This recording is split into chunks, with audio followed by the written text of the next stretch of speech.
వెంకటేష్ చెప్పండి. సో ఎలాంటి ఇన్ఫర్మేషన్ మీ దగ్గర ఉంది? మనకు విజువల్స్ దీన్ని బట్టి చూస్తే కనుక it is not a nose dive. So ఏ రకంగా అది పడుతుందంటే ఇంజిన్ ఫెయిల్యూర్ అయ్యి కంప్లీట్గా కంట్రోల్డ్గా అది డిసెండ్ అవుతున్నట్టుగానే కనిపిస్తున్న దృశ్యం. సో ఏం కారణం అయి ఉండొచ్చు అని చెప్తున్నారు. మీరు ఎవరితో ఎక్స్పర్ట్స్తో మాట్లాడారా? ఏంటి మీ దగ్గర ఇన్పుట్స్?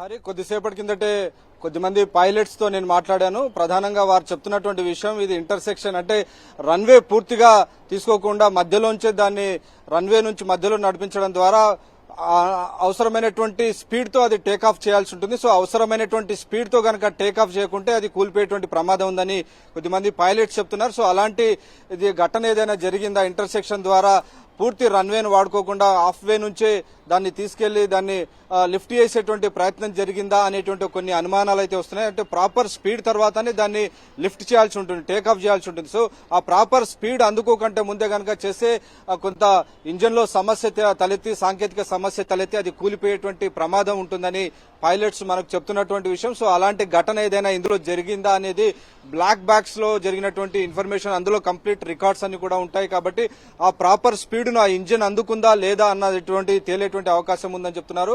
ఇప్పటి వరకు ఇండియాలో ఎప్పుడు కూడా ఇంత పెద్ద విమాన ప్రమాదం జరిగినటువంటి దాఖలాలు, ఈ ఘటన పట్ల పైలట్లు ప్రజలందరూ కూడా తీవ్రమైనటువంటి భయాందోళనకు గురవుతున్నటువంటి పరిస్థితి మనకు కనబడుతుంది. వీటితో పాటు ఈ రోజు 242 మంది ఈ విమానంలో ఉంటే అందులో సర్వైవర్స్ ఎంతమంది ఉంటారనేది కూడా అనుమానంగానే కనబడుతుంది. ప్రధానంగా ఆ విమానం లండన్ కు వెళ్లేటువంటి విమానం, 15 గంటల పాటు నాన్ స్టాప్ గా నడిచేటువంటి విమానం. సో 15 గంటలకు సరిపడా full air turbulent fuel complete గా అందులో నింపారు. సో ఆ నేపథ్యంలో ఆ ప్రమాద తీవ్రత పెరగడానికి కూడా కంప్లీట్ ట్యాంక్ అంతా కూడా ఫుల్ గా ఉంది. దాని ఫలితంగానే భారీ ఎత్తున మంటలు, పెద్ద ఎత్తున మనకు పొగ కనబడుతున్నటువంటి పరిస్థితి చూస్తాం. సో అందులో ఉన్నటువంటి 242 ప్రాణాలతో బట్ట కడతారా అనేటువంటి అనుమానాలు అయితే మనకు కనబడుతున్నాయి. టేక్ ఆఫ్ అయినటువంటి కొన్ని క్షణాల వ్యవధిలోనే అది పూర్తిగా కుప్పకూలినటువంటి నేపథ్యం, అందులో సర్వైవర్స్ బతికేటువంటి అవకాశం ఉంటుందా అనేటువంటి కొన్ని అనుమానాలు వస్తున్నటువంటి పరిస్థితి మనకైతే స్పష్టంగా కనబడుతుంది. సో ఒకటి రెండు విషయాలు ప్రధానంగా చెప్తున్నారు. ఓవర్ అనుకున్నటువంటి స్పీడ్ లో లిఫ్ట్ చేయకుంటే ఈ ప్రమాదం జరిగేటువంటి అవకాశం ఉంటుంది. రెండవది, ఖచ్చితంగా పైలట్ సరైనటువంటి సమయంలో దాన్ని లిఫ్ట్ చేయడానికి అవసరమైనటువంటి ఏదైతే ఆ స్పీడ్ గానీ ఇతరత్ర విషయాలన్నిటి కూడా కోఆర్డినేటెడ్ గా చేయాల్సి ఉంటుంది. అదంతా కూడా మాన్యువల్ గానే జరగాల్సి ఉంటుంది. ఆటో పైలట్ లో ఆటో మోడ్ లో లిఫ్ట్ చేసేటువంటి అవకాశం ఉండదని పైలట్లు చెప్తున్నారు. సో మాన్యువల్ గానే పైలట్ అవసరమైనటువంటి రన్వే ఎంత అవసరం ఉంటుంది, ఆ రన్వేలో డెఫినెట్ గా అవసరమైనటువంటి స్పీడ్ ను అందుకునేంత వరకు ఆ రన్వే పైన వెళ్లాల్సి ఉంటుంది. కానీ ఈ మధ్యకాలంలో మనం చూస్తున్నాం, అనేక విమానాశ్రయాల్లో విపరీతమైనటువంటి విమానాల రద్దీ ఉంటుంది. కొన్ని నిమిషాల వ్యవధిలోనే అనేక విమానాలు కిందికి దిగాల్సి వస్తున్నటువంటి పరిస్థితి. సో దాని కారణంగా హాఫ్ వేనే రన్వే ఇచ్చి దాన్ని స్పీడ్ ను తొందరగా విమానాన్ని పంపించేందుకు అనేక రకాల ప్రయత్నాలు ప్రస్తుతం జరుగుతున్నాయి.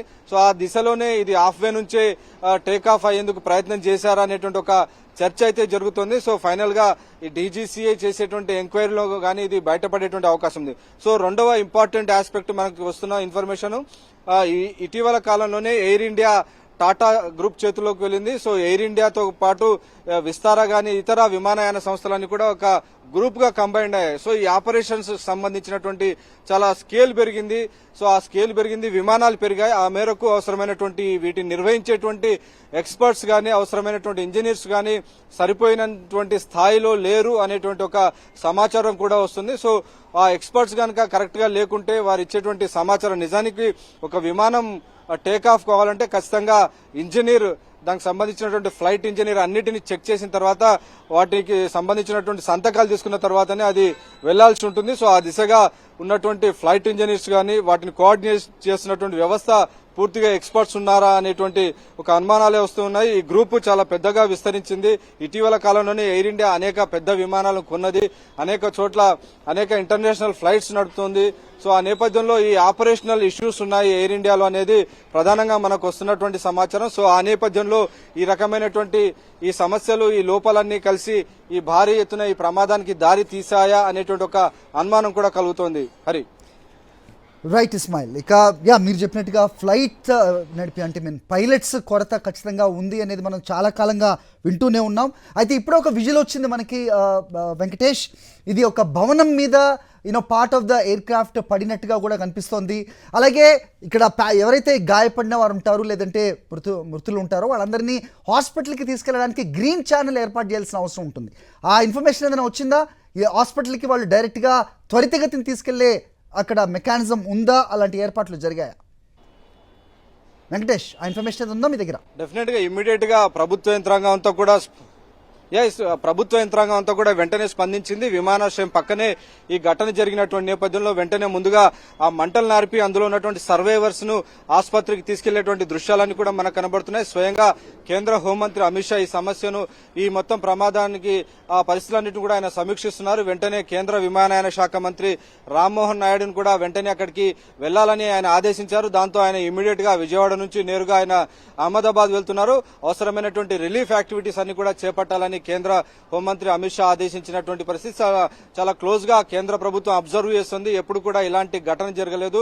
గుజరాత్ స్వయంగా ప్రధానమంత్రి నరేంద్ర మోడీ ప్రాతినిధ్యం వహిస్తున్నటువంటి రాష్ట్రం, ఆయన అక్కడే ముఖ్యమంత్రిగా పనిచేసినటువంటి రాష్ట్రం. సో అలాంటి రాష్ట్రంలో ఇలాంటి ఘటన జరగడం కూడా డెఫినెట్ గా అనేక రకాల చర్చను దారితీసేటువంటి అవకాశం కనబడుతుంది. సో గుజరాత్ లో ఉన్నటువంటి అహ్మదాబాద్ లో ఉన్నటువంటి ఈ విమానాశ్రయంలో అవసరమైనటువంటి ఈ అనేక అంతర్జాతీయ విమానాలు కూడా ఇక్కడి నుంచి నడుస్తున్నాయి. సో ఆ నేపథ్యంలో సరైనటువంటి నియంత్రణ గాని సరైనటువంటి ఆపరేషన్స్ అక్కడ కొనసాగుతున్నాయా లేదా అనేటువంటి ఒక చర్చ అయితే జరుగుతోంది. డెఫినెట్ గా ప్రస్తుతానికైతే అందరూ సర్వైవర్స్ కోసం అందులో ఎవరెవరు ఉన్నారు, వారి బంధువులు గాని వారి యొక్క మిత్రులు ఎవరెవరు ఉన్నారు, వాటి లిస్ట్ గాని బయటకు వస్తే గానీ తెలిసేటువంటి అవకాశం లేదు. సో వారందరినీ కాపాడేటువంటి ప్రయత్నం చేస్తున్నారు. తీవ్రత చాలా ఎక్కువగా కనబడుతుంది హరి, ఎందుకంటే ఫ్లైట్ టేక్ ఆఫ్ కంటే ముందే మొత్తం ట్యాంకులో కంప్లీట్ గా 15 గంటలు జర్నీ చేయాల్సి ఉంటుంది. కాబట్టి ఆ 15 గంటల జర్నీకి అవసరమైనటువంటి ఆ ఫ్యూయల్ అంతా కూడా, ఎయిర్ టర్బైన్ ఫ్యూయల్ అంతా కూడా నింపారు. కాబట్టి అది పడిపోయిన వెంబడి అది పేలిపోయి ఆ ఫ్యూయల్ అంతా మంటలు అంటుకుని చాలా మంది చనిపోయినట్టుగా మనకు సమాచారం అందుతుంది. సో చాలా ప్రమాద తీవ్రత, ఈ ఫ్యూయల్ ఎక్కువగా ఉండడం వల్ల ప్రమాద తీవ్రత మరింత పెరుగుతోంది. ఆల్ రైట్ వెంకటేష్, మరోసారి మా అవుట్పుట్ ఎడిటర్ ఇస్మాయిల్తో మాట్లాడదాం. Ismail, do you have anything latest? కొంత ఇన్ఫర్మేషన్ ఉంది, బట్ క్యాజువాలిటీస్ చాలా పెద్ద సంఖ్యలో ఉన్నారు అనేటువంటి ఇన్ఫర్మేషన్ వస్తుంది. బట్ అఫీషియల్గా మనం రాకముందు చెప్పలేము. ప్రమాదం చాలా పెద్దది, చాలా తీవ్రమైనటువంటి ప్రమాదము. ముఖ్యంగా టెక్నికల్గా ఇంజిన్ ఫెయిల్యూర్ వల్ల జరిగింది అనేటువంటిది చెప్తున్నారు. మేడే కాల్ కూడా ఇచ్చారు. ఫస్టే పడిపోవడానికి కొద్ది క్షణాల ముందు మేడే కాల్ కూడా ఇచ్చారు అనేటువంటిది రిపోర్ట్ అయింది. ఇద్దరు కూడా చాలా సీనియర్, ఎవరైతే సుమిత్ అండ్ క్లైవ్ ఎవరైతే ఇద్దరు ఉన్నారో చాలా సీనియర్ పైలట్లు. ఒకరికి 8,200 అవర్స్ గంటల ఫ్లైట్ ఎక్స్పీరియన్స్ ఉంది. క్లైవ్కి అయితే 1,100 గంటల ఎక్స్పీరియన్స్ ఉంది అనేటువంటిది చెప్తున్నారు సీనియర్ పైలట్సే. బట్ మేడే కాల్ కాక్పిట్ నుంచి వచ్చింది. కొంత ఫ్లైట్లో టెక్నికల్ ఇష్యూ వచ్చింది. ముఖ్యంగా ఫ్లైట్ ఇంజన్ ఫెయిల్ అయింది అనేటువంటిది ప్రిలిమినరీగా వస్తున్నటువంటి ఇన్ఫర్మేషన్. రెండోది, విజయ్ రూపానీ మాజీ ముఖ్యమంత్రి, గుజరాత్కి సంబంధించినటువంటి మాజీ ముఖ్యమంత్రి ఫ్లైట్లో ఉన్నారు అనేటువంటిది కూడా ఇన్ఫర్మేషన్ వస్తుంది. హరి రైట్, మన వెంకటేష్ ఒక పైలట్తో మాట్లాడించిన ఇన్ఫర్మేషన్ ప్రకారం ఇది రన్వేని పూర్తిగా వినియోగించుకోకుండా టేక్ ఆఫ్ అయినందువల్ల ఇలాంటి ప్రమాదాలు జరుగుతాయనేది ఒక అంచనా, ఒక రీడింగ్ మాత్రమే ఇస్మాయిల్. సో అది జరిగే అవకాశం ఉంటుంది, ఎందుకంటే ఇట్ ఈస్ నాట్ ఆ హైట్లో లేదు where it takes that nose down అంటారు, నోస్ డైవ్ ప్లంజ్ అయితే ఇది కాదు. ఒక కంట్రోల్డ్గానే కిందకి వెళ్తున్నట్టుగా కనిపిస్తుంది. ఇంతకుముందు మీరు చెప్పినట్టుగా ఒక కాగితపు విమానం ఏ రకంగా అయితే వెళ్తుందో, ఇది ఇంజిన్ ఫెయిల్యూర్ అనుకోవచ్చా లేదంటే పైలట్ తప్పిదమా అనేది ఎప్పటికలా తెలిసే అవకాశం ఉంటుంది. అఫ్కోర్స్ ఇన్వెస్టిగేషన్కి వీళ్ళు ఇనిషియేట్ చేసినట్టుగా కూడా మనకి ఇన్ఫర్మేషన్ అందుతోంది. బట్ డెఫినెట్గా ఎయిర్పోర్టు, అదేవిధంగా ఏవియేషన్ లోకల్గా ఉన్నటువంటి ప్రతి ఒక్కరూ ముఖ్యంగా అక్కడ ఉన్నటువంటి రెస్క్యూ ఆపరేషన్ మీద కాన్సన్ట్రేషన్ ఉంది. At the same time May Day call అయితే వచ్చింది. బట్ డెఫినెట్గా ఎయిర్పోర్ట్లో ఒక ఫ్లైట్ ఎక్కడి నుంచి టేక్ ఆఫ్ తీసుకుంటుంది, ఎక్కడి నుంచి స్టార్ట్ అవ్వాలి,